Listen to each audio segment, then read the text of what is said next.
Hello friend, आप सभी का मेरे नए वीडियो में फिर से स्वागत है। इस वीडियो में हम लोग डिस्कस करेंगे कंस्ट्रक्शन इंडस्ट्री से रिलेटेड कौन कौन से डिविजन्स होते हैं। कंस्ट्रक्शन इंडस्ट्री ने खुद बहुत सारे डिविजन्स बना रखे हैं ताकि काम करने में सहूलत होगी। जो काम करते हैं उनके लिए भी सहूलत होगी, जो बिजनेस करते हैं उनके लिए भी सहूलत होगी, जो कंस्ट्रक्शन कराते हैं उनके लिए भी सहूलत होगी। तो आइए जानते हैं कंस्ट्रक्शन इंडस्ट्री के कौन कौन से डिविजन्स हैं।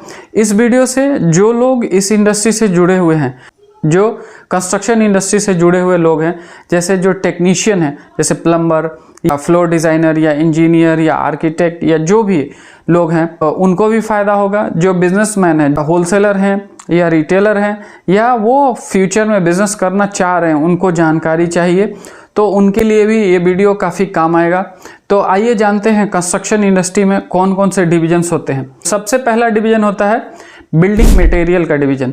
एक्चुअली बिल्डिंग मटेरियल बोलना एक बहुत बड़ा वर्ड हो जाता है क्योंकि इसमें बहुत सारे आइटम का कॉम्बिनेशन हो जाता है। अब बहुत सारे लोग कंफ्यूज हो जाते हैं कि बिल्डिंग मटेरियल का मतलब कि कंस्ट्रक्शन में यूज़ होने वाले सारे प्रोडक्ट्स एक ही में आ गए, टोटली कंप्लीटली बिल्डिंग में। नहीं, ये एक बहुत बड़ा वर्ड जरूर है कंस्ट्रक्शन इंडस्ट्री का, लेकिन कंस्ट्रक्शन इंडस्ट्री में बहुत सारे डिविजन्स हैं, बहुत सारे सेग्रीगेशंस हैं। तो इस वीडियो में हम लोग वन बाय वन करके जानेंगे कौन कौन से डिविजन्स हैं। तो जैसा कि बिल्डिंग मटेरियल का जो डिवीजन है उसमें मेनली जो मेन प्रोडक्ट्स कवर होता है वो होता है बेसिक प्रोडक्ट्स, जैसे कि sand, concrete, cement, rod etc। मतलब ये जो इस तरह के जो प्रोडक्ट्स होते हैं जो कंस्ट्रक्शन के शुरुआती टाइम में लगते हैं, वो होता है बिल्डिंग मटेरियल्स के अंदर आने वाले। जो अगला डिवीजन है वो कंस्ट्रक्शन इक्विपमेंट्स है। कंस्ट्रक्शन इक्विपमेंट्स के बगैर कंस्ट्रक्शन का काम शुरू ही नहीं हो सकता है। तो उसमें कंस्ट्रक्शन में यूज होने वाले जो प्रोडक्ट्स आते हैं, हर एरिया में प्रोडक्ट के साइज के अकॉर्डिंग कंस्ट्रक्शन इक्विपमेंट्स की रिक्वायरमेंट होती है। जैसे मटेरियल को एक जगह से दूसरी जगह ले जाने के लिए छोटी ट्रॉली की रिक्वायरमेंट होती है, फिर उसमें बहुत सारे टूल्स की रिक्वायरमेंट होती है, उसमें बड़े मशीनों की भी रिक्वायरमेंट होती है। तो इक्विपमेंट्स का बहुत बड़ा एक अलग ही डिवीजन है कंस्ट्रक्शन इंडस्ट्री में। अगली जो कैटेगरी है, जैसे जब बिल्डिंग का स्ट्रक्चर खड़ा हो जाता है, सिविल वर्क फिनिश हो जाता है, तो उसके बाद से अगली कैटेगरी का नंबर आता है, वो है इंटीरियर। तो इंटीरियर में बहुत सारे कैटेगरीज हैं, जैसे कि टाइल्स एंड मार्बल्स। तो टाइल्स एंड मार्बल इंटीरियर और एक्सटीरियर में यूज होता है। टाइल्स एंड मार्बल्स में बहुत सारी कंपनियां ऑपरेट करती हैं। टाइल्स एंड मार्बल्स अपने आप में एक बहुत ही बड़ा इंडस्ट्री है और इसमें बहुत बड़े बड़े प्लेयर्स हैं। जैसे इंडिया की बात करें तो इंडिया में कजारिया टाइल्स है, या एशियन भी आज के डेट में आ गया, उसमें मार्बल में भी बहुत सारी कंपनियां हैं। तो ये एक अपने आप में ह्यूज सेगमेंट है टाइल्स एंड मार्बल्स का, और इसमें बड़े बड़े प्लेयर्स ऑपरेट करते हैं। अगला डिवीजन हम आइए समझते हैं, वो है plywood doors and accessories. Construction industry में प्लाईवुड डोर्स एंड एक्सेसरीज एक बहुत ही बड़ा डिवीजन है और इस डिवीजन में सेपरेटली बहुत सारी कंपनियां काम करती हैं जो कि अदर डिविजन्स में काम नहीं करती। वजह क्या है कि हर एक डिवीजन अपने आप में बहुत ही बड़ा रोल प्ले करता है और उसमें बहुत सारा उसको काम करना होता है, बहुत सारे स्टैंडर्ड को फॉलो करना पड़ता है। तो रिक्वायरमेंट के अकॉर्डिंग, टेक्निकल रिक्वायरमेंट के अकॉर्डिंग और प्रोडक्ट्स रिक्वायरमेंट के अकॉर्डिंग डिवीजन बनाया गया है। और डिवीजन को इजी करने के लिए और काम को आसान करने के लिए, प्रोडक्ट अरेंजमेंट को आसान करने के लिए इन सारे डिवीजन्स को बनाया गया है। तो प्लाईवुड डोर्स एंड एक्सेसरीज में बहुत सारी कंपनियां काम करती हैं। इंडिया में बहुत सारी कंपनियां ऑपरेट करती हैं, जैसे आपने सुना होगा Century Ply, Greenply, Kitply. बहुत सारी कंपनियां हैं जो कि प्लाई एंड डोर्स बनाती हैं, फ्लश डोर। उसमें बहुत सारी कैटेगरीज होती है, MR ग्रेड की कैटेगरी होती है और बहुत सारे वाटरप्रूफ और डिफरेंट टाइप की कैटेगरी होती है। फिर उसी में जो एक्सेसरीज की रिक्वायरमेंट होती है, जैसे किचन से रिलेटेड एक्सेसरीज हो या लॉकिंग सिस्टम से रिलेटेड एक्सेसरीज हो गया, तो आपने सुना होगा गोदरेज हार्डवेयर एक्सेसरीज बनाती है, या आर्किटेक्चरल एक्सेसरीज का बहुत सारी कंपनियों के अंदर में सेगमेंट होता है। तो इसमें बहुत सारी एक्सक्लूसिव कंपनियां इस सेगमेंट में काम करती हैं। उसके बाद से इसका नेक्स्ट जो कैटेगरी आता है वो वॉशरूम एक्सेसरीज का का आता है। वॉशरूम एक्सेसरीज अपने आप में एक वास्ट कलेक्शन का सब्जेक्ट है। वॉशरूम एक्सेसरीज डिवीजन में बहुत सारी कंपनियां काम करती हैं।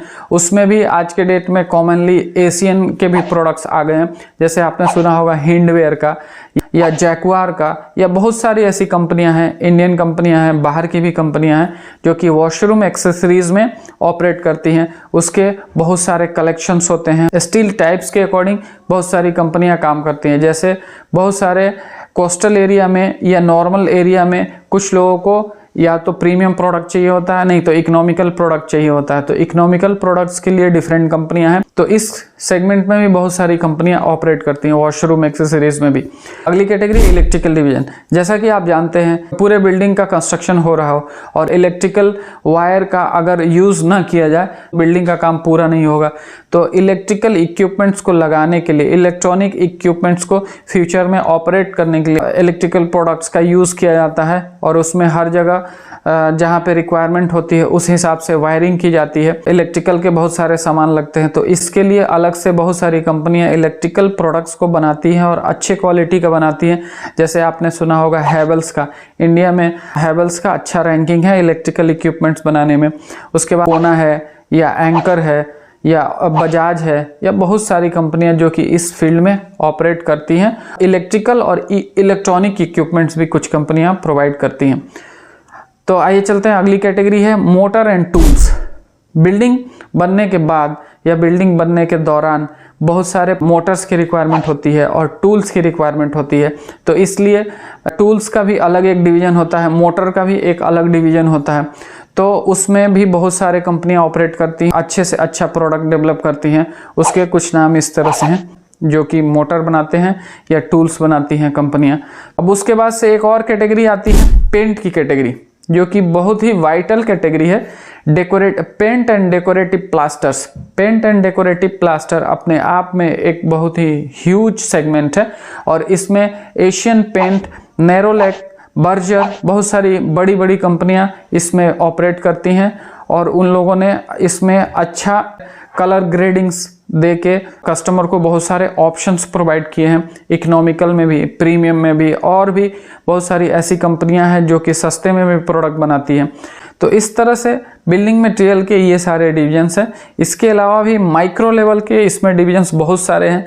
जैसे किचन से रिलेटेड प्रोडक्ट्स बहुत सारी कंपनियां बनाती हैं जो कि किचन इक्विपमेंट्स ही बनाती हैं। और दूसरा कैटेगरी आता है कर्टेन एंड ब्रैकेट्स का डिवीजन आता है। तो कर्टेन एंड होम डिकोर के नाम से वो सारे प्रोडक्ट्स बिकते हैं। तो कर्टेन का एक अलग ही बहुत बड़ा सेगमेंट है और उसका कलेक्शन होते हैं, बहुत सारी डिजाइनिंग्स होती है, बहुत सारे ग्रेडिंग होते हैं। तो उसका भी एक अलग डिवीजन है, उस डिवीजन का भी अच्छा ग्रोथ है। तो ये सारे सेगमेंट्स अवेलेबल हैं। जो रिटेलर है, होलसेलर है या मैन्युफैक्चरर है या जो इस बिजनेस से जुड़े हुए लोग हैं जो कि कंस्ट्रक्शन इंडस्ट्री में काम करते हैं, उनके लिए समझना काफ़ी आसान होगा। इस वीडियो से कुछ अच्छी जानकारी आपको मिली है तो इस वीडियो को लाइक कर दीजिए और शेयर कर दीजिए। Thank you, thanks for watching this video.